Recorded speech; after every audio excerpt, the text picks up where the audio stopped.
children of God who are currently watching this video in Luzon, Visayas, and Mindanao. In this video, we will be having an interview with one of the best professionals in their field, talking about how professionals communicate in personal and work settings. Note that this interview is purposely for project only and with the permission of our dear guest for today. Let's not take this long.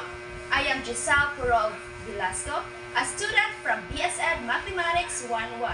To be with us, she is a mother of two, no other than, let's welcome our guest, Ma'am Kristen Sudusta. Hello. Ma'am, I know lots of people are asking you this, but let me ask you, how are you, ma'am? I'm doing well.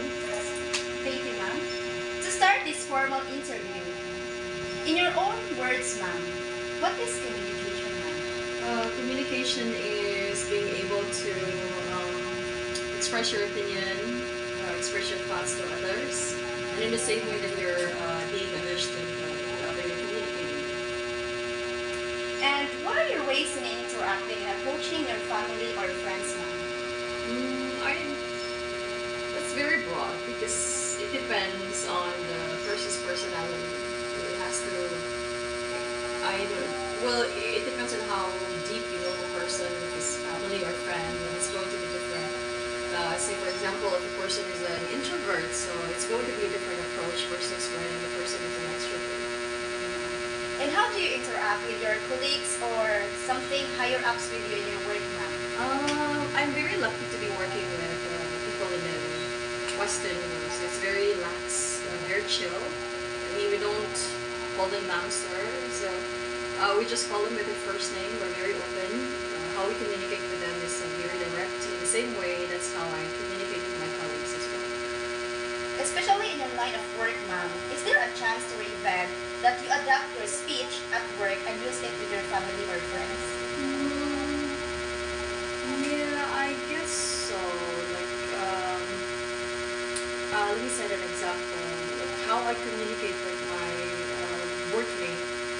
It's very direct, and then so I don't like sugarcoat. Sometimes we have a tendency to sugarcoat what we want to tell our friends. So working with the people in the West, like, the people in Canada and also in Australia, as well as the United States, they have a very direct approach. So no sugarcoating, whatever it is you want to tell them. So you just say it directly. So right now, I don't, you know how Filipinos are, we don't like to offend other people, especially our family and friends. So what I learned from Western communication is that it's not so bad to be direct, to be honest. And how does your communication style, ma'am, influence your relationship with colleagues in the workplace? I guess for the better, because when you're transparent, you're being honest. It doesn't create confusion. So there is clear communication between my colleagues and me. This is transparent. And what are the differences, ma'am, that you have seen when you are communicating with your family or in your work, ma'am? I have kids. My kids are young, so I have a tendency to speak somehow on their level, especially my youngest. She's just 6 years old, so I don't really speak with very big words about adult stuff. And so it's very different versus when I communicate with my colleagues, because it's going to be work-wise, professional. It's very different because at work it has to be professional. You don't talk about very personal stuff. With kids, it's going to be different. So you have a lot of more curious communication when it comes to children. Is there a specific style or tone, ma'am, that you notice change when talking to your family or to your kids, ma'am? I would say so, because as they grow older, your sense of communication is going to be different, going to differ. So yeah, there's a change. And in your line of work, ma'am, what methods and techniques do you use when communicating with clients? I chat them, email, and also call. So most of the times it's going to be online communication. So what they prefer the most is Zoom, but if Zoom is not available, then we do email. Because email is like the most professional communication because it's recorded. You can easily go back and forth if you have like a friend. So yes, that's how we communicate. Is there a chance, ma'am, or instances that you have a client that has a complaint, and what are the approaches you take, ma'am? What complaints? What exactly is it? Are you talking about? In your line of work, ma'am, performance? is there someone or any client that are complaining about your work, your job, or something, ma'am?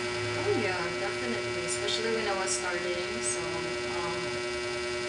Filipinos, so we tend to be very lax, especially with time. So we're not very punctual.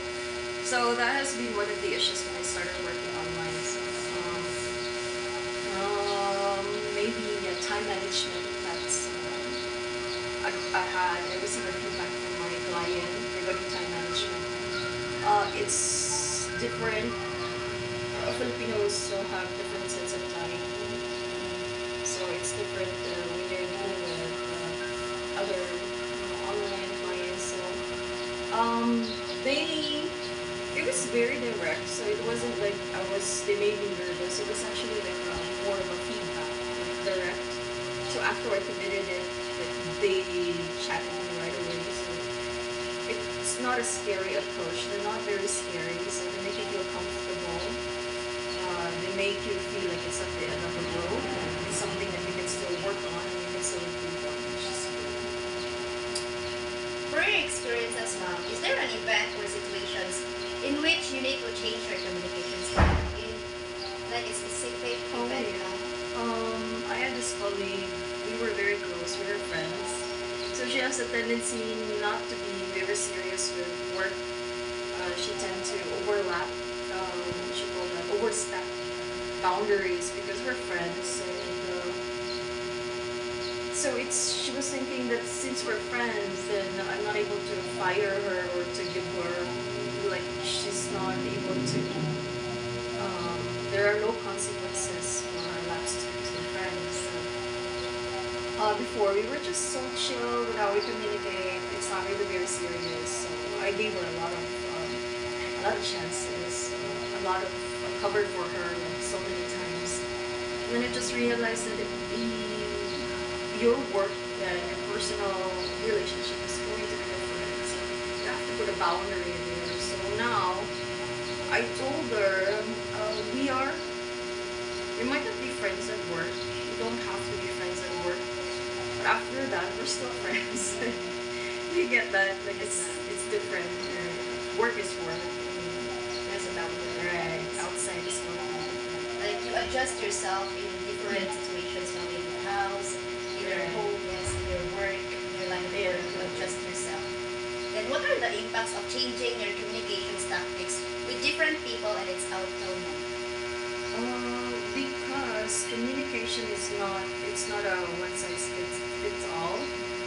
Because again, people are different, so there are different personalities, and how one person will react to this strategy is not going to be the same with different personalities. So that's how, just like you said, you have to change your strategy depending on your relationship. And what is this thing that the common challenges for you, ma'am, in your line of work? What's that? Like the common challenges on like a specific challenge in terms of your work. Specific challenge.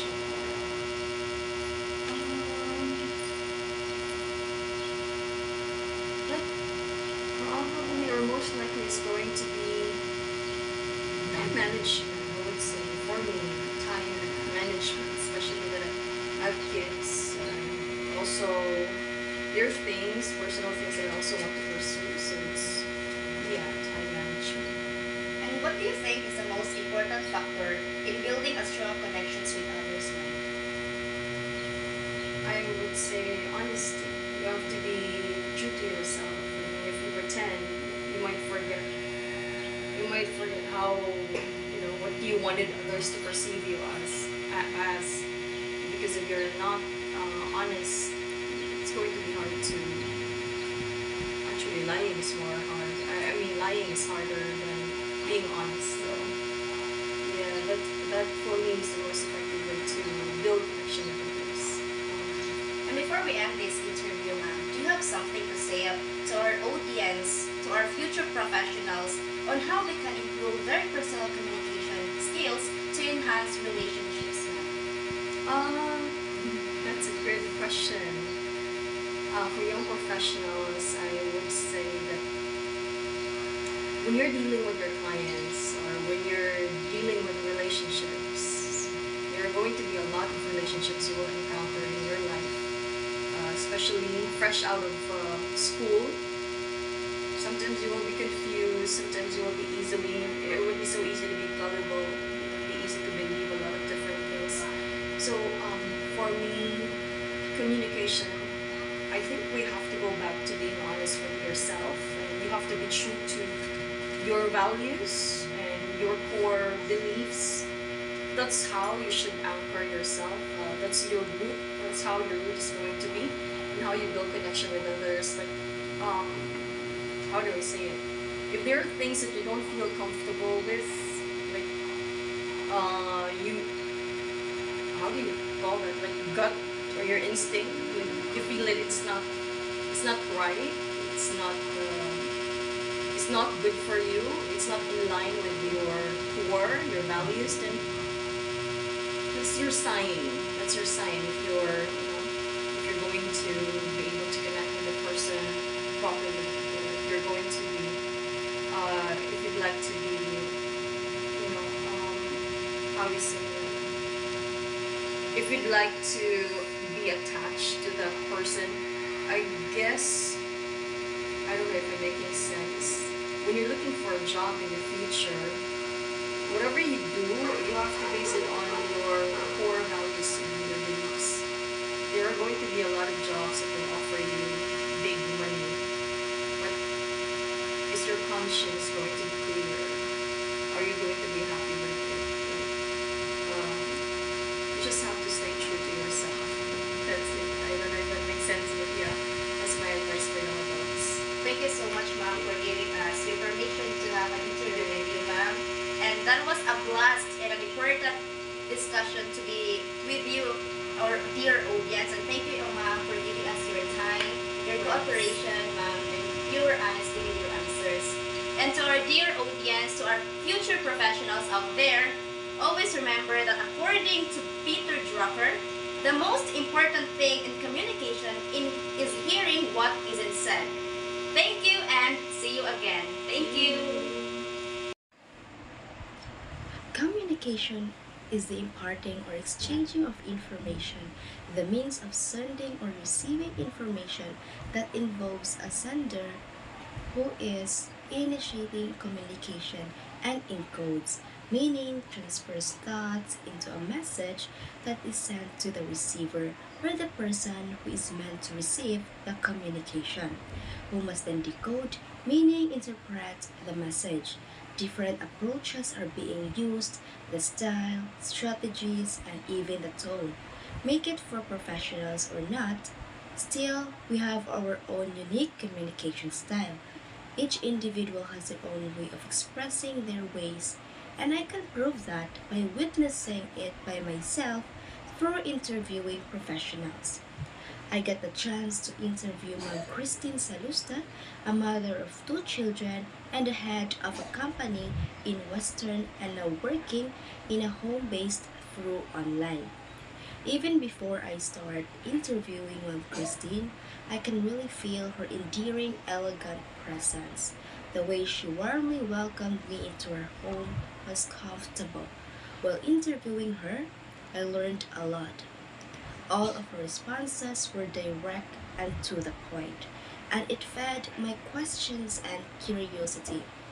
That being professional is not really different with non-professional people, except for their workplace because it was really different with others.